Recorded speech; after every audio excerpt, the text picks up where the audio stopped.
This is a pretty savvy audience, so I don't want to get too rudimentary with it, but just partially for my sake and for those who are less in the know, why don't you just explain to us where Column fits in the fintech universe? So what we think we're doing is we're building what we call a platform bank, which is pretty much the regulated financial layer that sits behind all non-bank and bank financial services. As most fintechs and most banks actually in the US actually rely on an underlying bank to hold deposits, move money, lend, to pretty much do anything with the dollar. And in the US, kind of banks have a regulated monopoly on holding, moving, and lending dollars. And we pretty much enable both banks and non-banks and fintechs to do that very easily over APIs with what we think is kind of first-class technology. Right, and you have a number of customers that, even if you're maybe not as familiar with Column specifically, people would be a little bit more familiar with. Do you want to name some of the fintech companies or other kind of banking-related companies that you guys empower with your technology? Yeah, we power, at this point, kind of like a majority of like the large fintech companies, whether it be a Built or a Wise or a Mercury or a Brex or Ramp. They all use our business to be able to do what they want to do. Because they're not banks, but you are. Yes. Okay, great.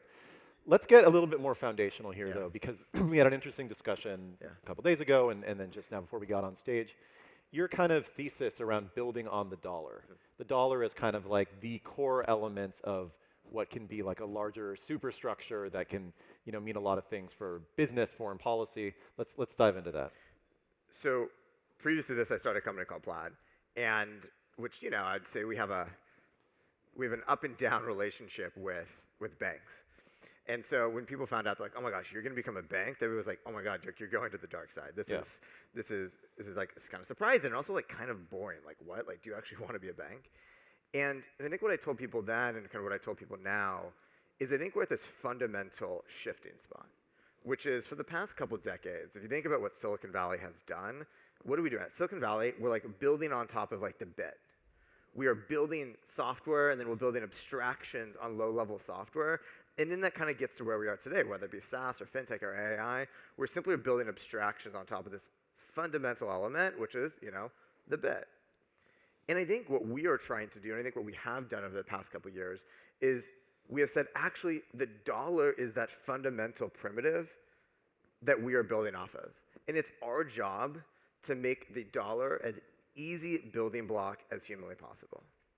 Because we are in an existential moment, I think, as America, where we have a possibility of ceding our financial supremacy to somebody else.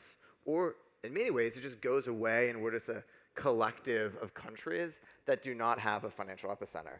And Can I interrupt you for a quick second there? When you say we're at a moment where we could be ceding, financial supremacy, are you talking about a transition away from like the petrodollar? Are you talking about another currency, becoming kind of foundational to how transactions are done? I mean, why in this moment are we more susceptible to that than previously? I mean, this is a very kind of political argument, but like over time of the past couple of decades, we have been slowly whittling away at dollar supremacy, whether that be over use of sanctions, whether it be, probably maybe America sometimes being a little bit too greedy, whether it's kind of being conflicting foreign policy or trade policy. We are probably at an all-time low in terms of the ability to use the dollar, as a asset to America. And one of the reasons that we think is it's too damn hard to build on top of the dollar. Mm-hmm. It is really challenging in the US to build a fintech company, much more than it was a decade ago. It is really challenging to be a bank in the US. If you're a foreign bank or you're a foreign fintech, getting access to the dollar is really hard. Mm-hmm. Getting access to other currencies is actually quite easy. And I'm American. I like America. I think it's extremely important. I want the world to continue to build on top of the dollar. Mm-hmm. But instead of using it as this kind of just like thing that is in the purview of the Fed and banks, we need to view it as a software element that people can build on top of. And that's really what we're doing, is we're saying, okay, like let's view this as the underlying infrastructure. We'll build a set of software toolkits. We'll build an API. We'll build really great software to enable anybody, well, within limits, to build on top of the dollar.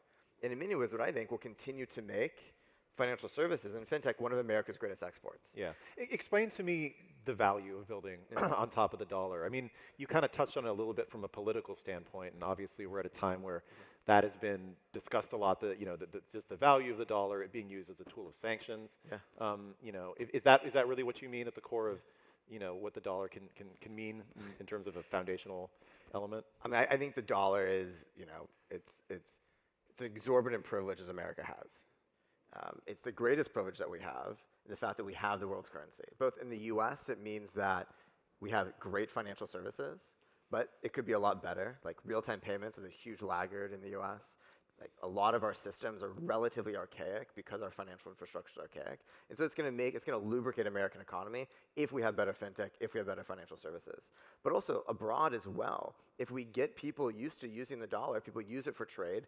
I think with stablecoins is amazing. We're kind of hooking people into the dollar that maybe couldn't be hooked in before. That allows us to exert our foreign policy outside of our borders. And generally, I think America does a good job at that. And I think as more we can get people in the world to be reliant on the dollar, that increases, I think, our lasting power as a country. It increases our power overseas, and it will help our economy, which will help every single American. Yeah, you mentioned stablecoin briefly, but what other role do you think specifically fintech can play in entrenching that?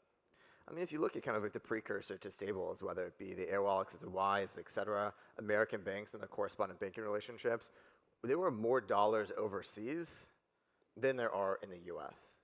Right? And so the US dollar is a global currency. Whether it be, China is buying gas from Qatar, that is settled in the US dollar. What do people want when Syria, all they care about right now is getting sanctions lifted. People need access and want access to the dollar. And I think it's both the US banks and also fintech's job to make sure that we're connecting people both domestically and globally to the US dollar. Yeah, but what is the fintech opportunity specifically? Because banks had already been involved in all these things in the cutting off of the dollar to various countries that we've sanctioned. I mean, where does fintech fit into it specifically and the opportunity that you and other players have?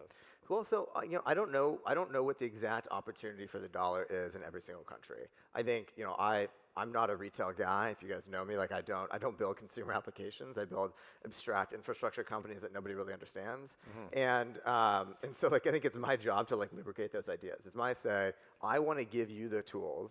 I want to give anybody the tools to go build something incredible.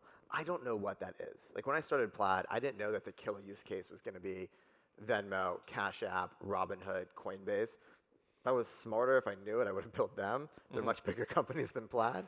But I thought it was my job to actually build those underlying tools. And I think the same thing we're doing at Column as well is like I want to give, it's kind of an overused term, but I want to give the picks and shovels to builders, both domestically and abroad, to enable people to actually make something wonderful and actually help the US economy, help the global economy.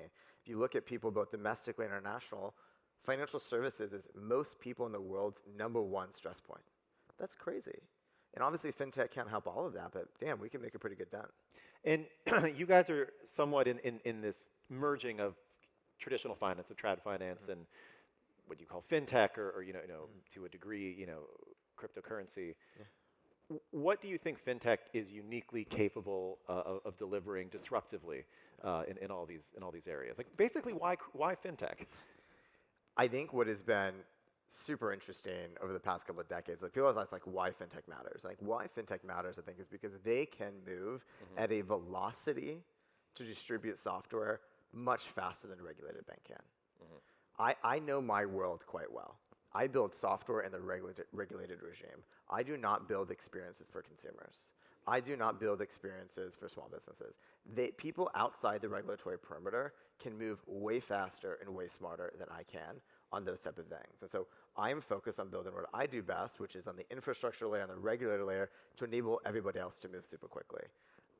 There's a lot of fantastic applications that may not be successful, but they can go move super quickly, break quickly, fail quickly, in a way that a regulated institution can't.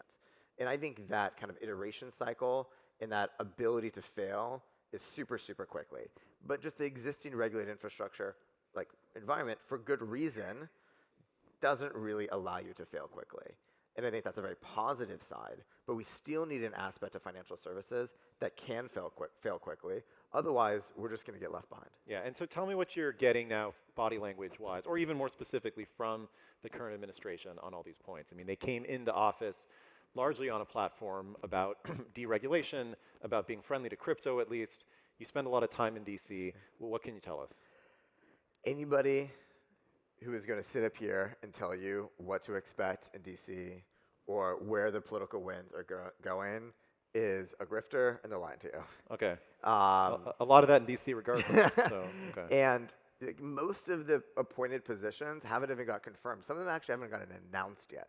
We don't even know. There are like, rumors on where the butts and seats are going to be, but we just don't know yet. Regardless, they are going to probably focus on engaging more in Silicon Valley, engaging more in financial services, engaging more in fintech, and have that collaboration be a little bit tighter than maybe it was the past 4 years. And so I think we will see more changes. I do think. What do you want to see, though? Maybe we should go there. I think what fintech and Silicon Valley and banking needs is we need consistency. Yeah. I think people think they want deregulation. People think they want, to be unchained and super quickly. But if we move too quickly, if the industry moves too quickly, goes too much far on the risk curve, in the next administration, if it shifts, it's going to come crashing back even further. And so I think what we need is we need consistency amongst administrations. I think historically financial services have been a relatively less political part of the environment and less political part of DC, and I hope that continues.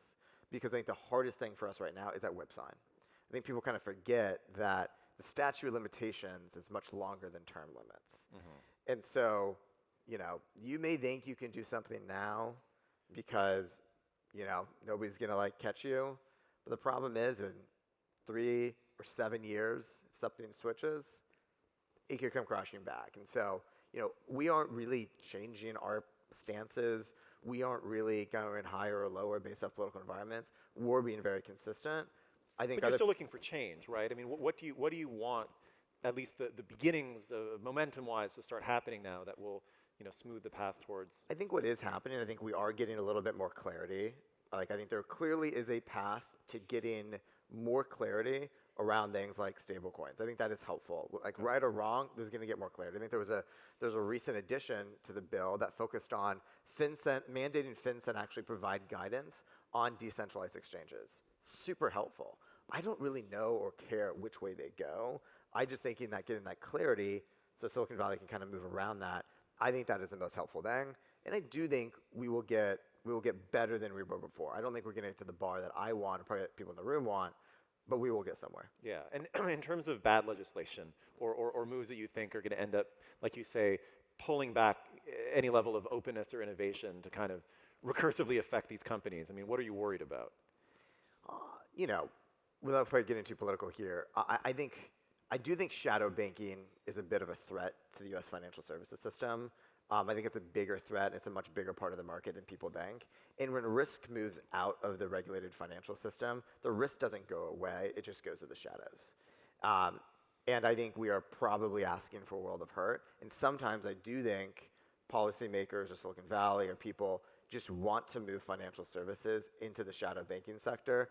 And I think that is probably net negative to us over a multi-decade period. Can you quickly, because maybe this will be our last thing, because I think we're about out of time. Yeah. Could you weigh in quickly on debanking, whether you think that was a real phenomenon or not? I'm fascinated by it. I think debanking is nuanced. I don't think it is as clear and precise as maybe some people on Twitter think it was. Was there a accidental or potentially somewhat pushed effort to make the bar artificially high for certain people in certain organizations in a certain industry class? I think yes. I think there probably was. Yeah. I think they probably had relatively good intentions to that because they thought there was more risk than maybe there actually was, and the industry thought there was. So I think they thought they were trying to protect something. But I think sometimes there can be a really big dislocation between the actual risk and the perception of risk and what industry thinks and government thinks. And I think that dislocation is kind of a little bit what happened. But I think they're probably smarter than me that have access to more documents than I do that can probably have a better, more nuanced, and more accurate thought. Gotcha. Nuance, we'll have to leave it unresolved. All right, thank you so much. Thank you. Yep.